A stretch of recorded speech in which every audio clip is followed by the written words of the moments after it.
સંદેશ ન્યૂઝમાં આપનું સ્વાગત છે।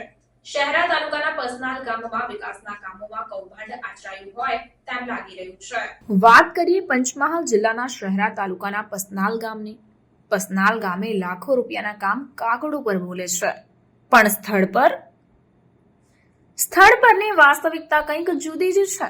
જ્યાં રાજીવ ગાંધી ભવન બોલે છે, ત્યાં રાજીવ ગાંધી ભવનમાં ભ્રષ્ટાચાર અને તેમાં ઢોરો બાંધવામાં આવે છે ને ત્યાં ઘાસના પૂડા રાખવામાં આવે છે।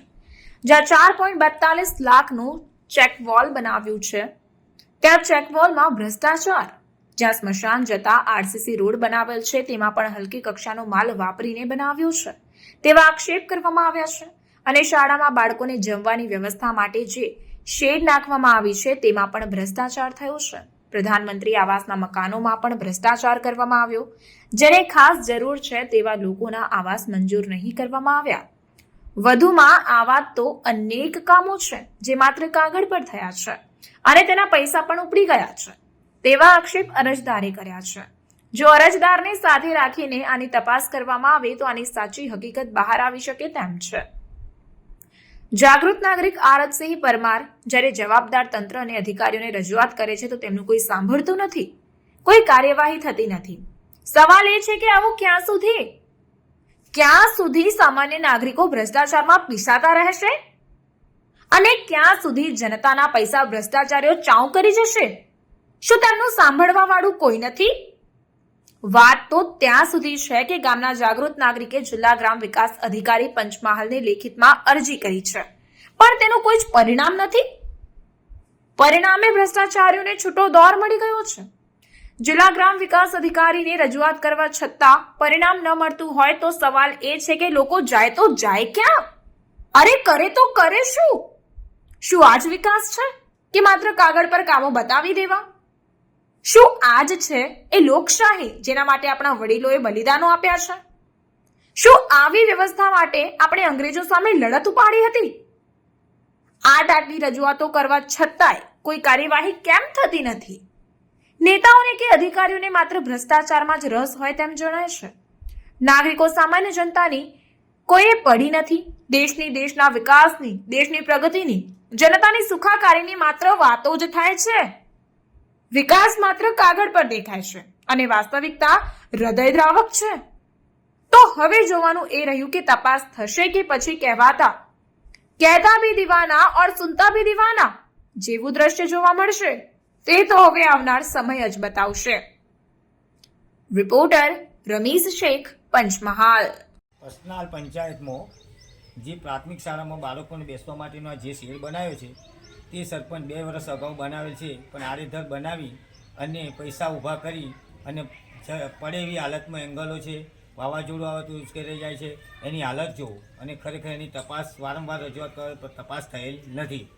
હાલ ગામે 29/2024ના રોજ મેં ભ્રષ્ટાચાર માટે અરજી કરેલ તો જુઓ, રાજીવ ગાંધી ભવનનો સૌ પ્રથમ અંદર ઢોરો બાંધવા પૂરા બાંધવાનું રાજીવ ગાંધી ભવન અધૂરું છે। 2013-14થી પૈસા પણ નાના ઉપડી જાય, એમાં જો તપાસ કરો તો મોટું ભ્રષ્ટાચાર પણ નીકળે એવું છે। ખરેખર એ બાંધવા ઢોરણ લાયક છે કે પબ્લિક માટે બાંધેલું છે?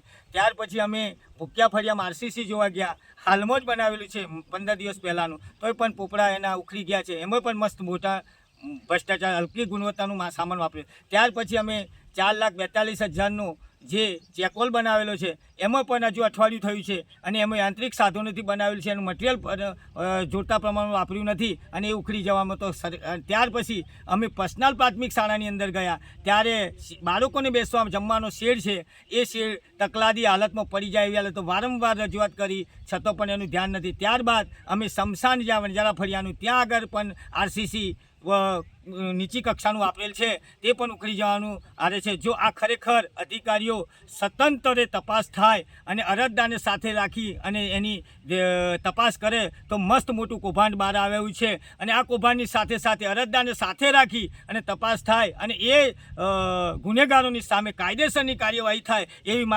મારી અપેક્ષા છે। જો આ ગુનેગારોની સામે તપાસ નહીં થાય અને એની યોગ્ય તપાસ નહીં થાય તો ખરેખર હું ગાંધીજી માગીને અપનાવીશ ને રહીશ। તમારું નામ? પરમાર આરતસિંહ પરવતસિંહ, પસનાલ કાર્યકર।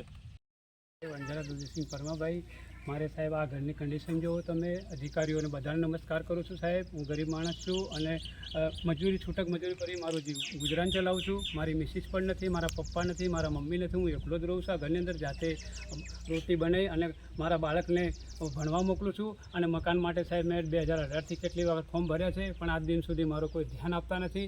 અને સાહેબ મને ડર લાગે છે, કારણ કે જેવું તેવું વર્તન કરતા હોય છે.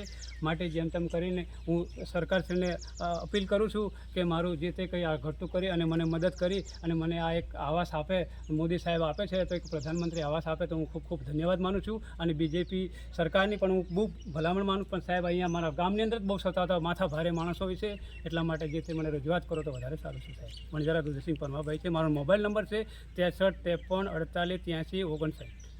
સંદેશ ન્યૂઝની તમામ લેટેસ્ટ અપડેટ્સ માટે ચેનલને હમણાં જ લાઇક, શેર અને સબસ્ક્રાઇબ કરો.